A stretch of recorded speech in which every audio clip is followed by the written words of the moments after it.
Allez, pour débuter cette émission, on va parler de la communication d'Alexandre Benalla. Tout semblait bien réglé jusqu'à il y a à peu près 48 heures et là, tout semble se dérégler. On se demande s'il y a encore un pilote dans le navire de la com de Benalla. Pour en parler avec nous, Florian Selnicki, bonjour. Bonjour. Merci d'être avec nous, fondateur de la French Com. Arnaud Benedetti, bonjour. Bonjour. Vous êtes professeur associé à Paris-Sorbonne et puis vous êtes également auteur de ce livre, Le coup de com permanent qui paraît au CERF. Avant de parler avec vous de cette com qui se dérègle, il va au Sénat puis il y va plus, il donne une interview à France Inter puis il dit qu'il ne veut pas qu'elle soit diffusée. Je vous propose de regarder un petit zapping de la façon dont les médias ont parlé hier soir de Benalla.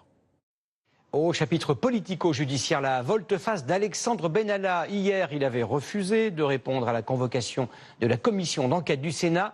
Quelques heures plus tard, il a changé d'avis. L'ancien chargé de mission à l'Élysée se dit contraint de se rendre à cette convocation pour éviter les poursuites judiciaires.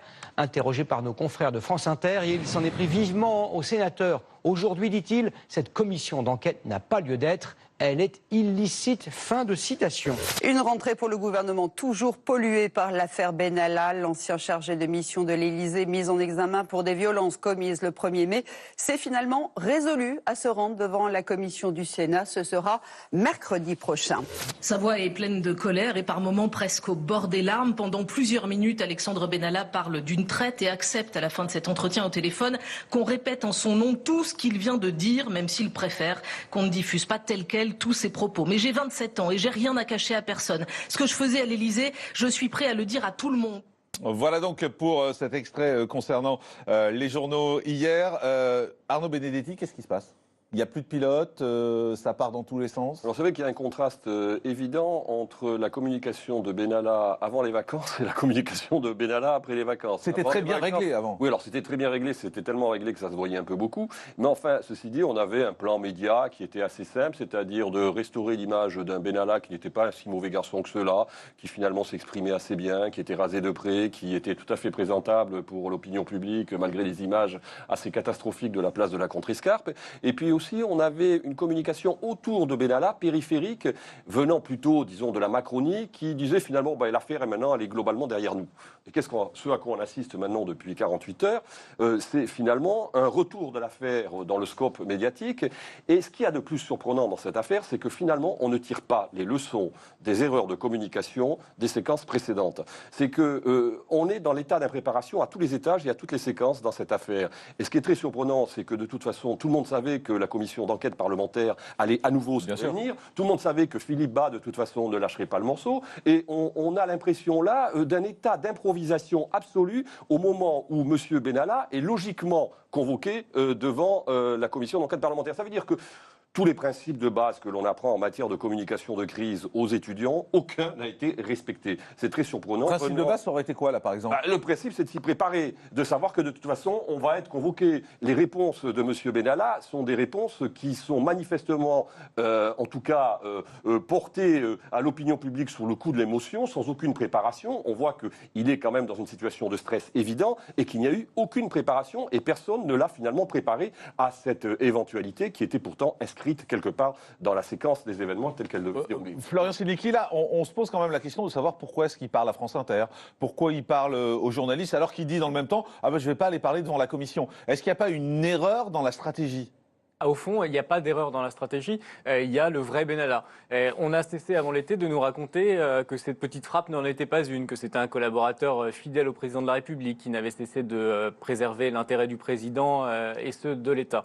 Et on a là toute la séquence médiatique qui avait été conçue par les communicants de l'Élysée, avec Mimi Marchand et les autres, qui a explosé en vol par la révélation de ce personnage qui colle tout à fait au fait qu'on lui reproche. C'est-à-dire que la petite frappe qui était en train de se reconstruire, apparaît là comme quelqu'un qui insulte et provoque la représentation nationale. Mais ça veut dire aussi que l'Élysée ne le conseille plus pour vous ?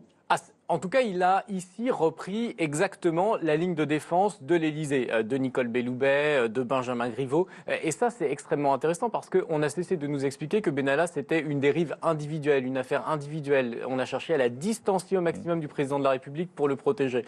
Et bien là, on a l'intervention du ministre de la Justice, du porte-parole du gouvernement, et on a même l'intervention du président de la République auprès du patron du Sénat. Et ça révèle cette dissension permanente entre les discours et les actes, eh bien, l'opinion, elle l'aperçoit et elle ne peut être que très sévère. Ça ne peut que desservir les intérêts du président de la République, de son gouvernement et de Benalla. Mais quand il va taper, par exemple, sur les sénateurs, quand il parle de petits marquis, etc., alors qu'il va être reçu par ces sénateurs, c'est quand même assez troublant. C'est une provocation hallucinante, c'est du Bouba.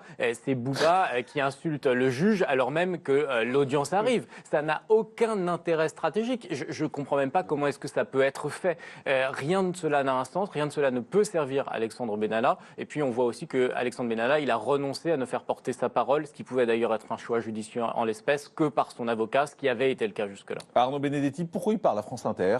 Il fait une interview et puis il dit « je veux pas que l'interview soit diffusée, mais vous pouvez reprendre mes propos », c'est assez étonnant. Bon, en tout cas, ce qui est évident, c'est qu'il n'y a plus du tout de maîtrise de la communication. Et ça, c'est très intéressant parce que finalement, la marque Macron, la marque de l'univers Macron à laquelle il participait, de fait, c'est une marque qui voulait montrer que, justement, contrairement à d'autres époques, la communication était maîtrisée. Or, on se rend compte que la communication n'est pas maîtrisée. Alors pourquoi elle n'est pas maîtrisée? Il y a différentes raisons. D'abord, il y a en effet le facteur politique. La pression politique est énorme et le jeu du Sénat dans cette affaire est terrible pour Benalla parce que, encore une fois, on a un président de la commission d'enquête parlementaire, Philippe Bas, qui fait le job jusqu'au bout et qui a décidé de le faire jusqu'au bout. Il fait le job ou il fait de la politique? Non, il fait le job. Il fait le job. Entre les deux, non, quand même. Mais bien sûr, mais de toute façon, je veux dire, une commission d'enquête parlementaire, quoi qu'elle fasse, elle fait toujours un peu de politique. Donc, il est dans son rôle. Deuxièmement, et c'est là c'est ce qu'il y a de plus surprenant, c'est qu'on voit qu'on a un individu qui aujourd'hui ne résiste plus à la pression médiatique. Et cette pression médiatique, ce qui est encore une fois très étonnant, c'est qu'on aurait pu penser que Benalla l'avait intériorisé comme mode de sa stratégie de communication. C'est ce qui s'était passé encore une fois avant l'été. Et ce que je ne comprends pas, et ce qui me paraît en effet encore une fois surprenant, c'est ce changement de pied en matière de stratégie de communication. Sur le troisième point, et là je suis peut-être un peu en désaccord avec vous, je considère que l'Élysée et que dans cette affaire, la stratégie de communication est assumée. Ils sont sur une stratégie de communication de rupture qui nous choque politiquement, qui nous choque moralement, mais qui consiste tout simplement à assumer Benalla. Ils assument Benalla depuis le début. Alors, ils l'ont certes écarté du cercle proche du président de la République, de l'Élysée, mais écoutez, le président de la République, lorsqu'il va à la Maison de l'Amérique latine, il ne désavoue pas fondamentalement Benalla. Mais pour vous, il devrait se séparer, il devrait couper la branche? Mais la branche aurait dû être coupée dès le 2 mai, si on avait fonctionné de manière normale, dans une république normale. Et pourquoi il ne coupe pas alors après, je veux dire, il y a des raisons qui sont liées certainement à l'organisation de la sécurité du président de la République. Il y a aussi des raisons amicales, certainement, une relation privilégiée entre M. Benalla et l'entourage d'Emmanuel Macron. Pourtant, quand on regarde tout ce qu'a fait Emmanuel Macron depuis qu'il est arrivé à l'Élysée, dès qu'il y a eu quelqu'un qui a fait un faux pas, oui, il a tout de suite coupé. Il a tout de suite soit viré de son poste, il s'en est séparé.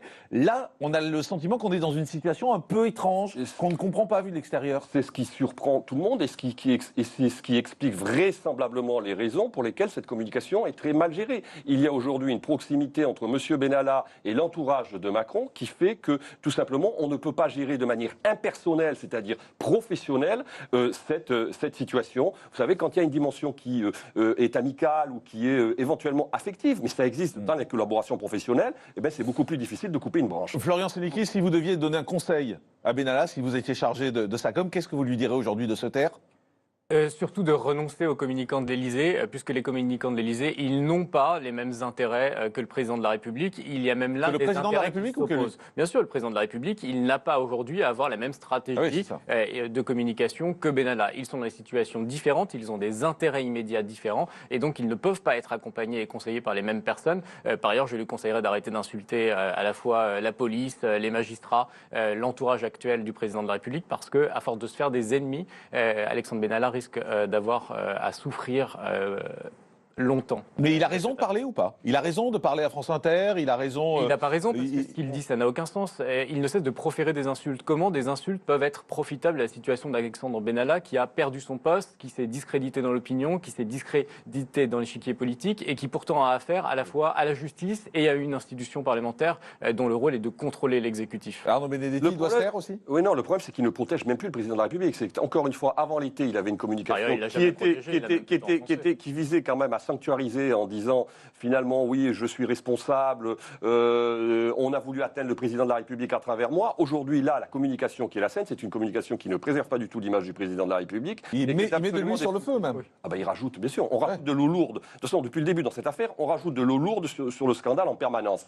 Et donc là, on est dans une phase supplémentaire. Merci. Ce qui fait d'ailleurs que le président de la République n'arrivera pas à se décoller cette affaire. Ce sera l'affaire de son quinquennat, vous pensez ? Merci Florian Sélicky, fondateur de la Frenchcom, d'avoir été avec nous. Merci Arnaud Benedetti, professeur associé à la Sorbonne, auteur de Coup de com' permanent aux éditions du Cerf. Et voici le livre. Merci à tous les deux d'avoir été avec nous. Dans l'actualité média également, il y a ce soir TF1 qui va lancer sa grande série. Ça s'appelle Insoupçonnable. Ils nous disent déjà du côté de TF1 que c'est la série de l'année et la série qu'il ne faut pas manquer. Mais que vaut-elle vraiment ? Dans un instant, on va être avec Anne-Sophie Dobetsky. Notre journaliste a vu les 10 épisodes et elle va nous dire si ça vaut vraiment le coup. D'abord, on regarde la bande-annonce.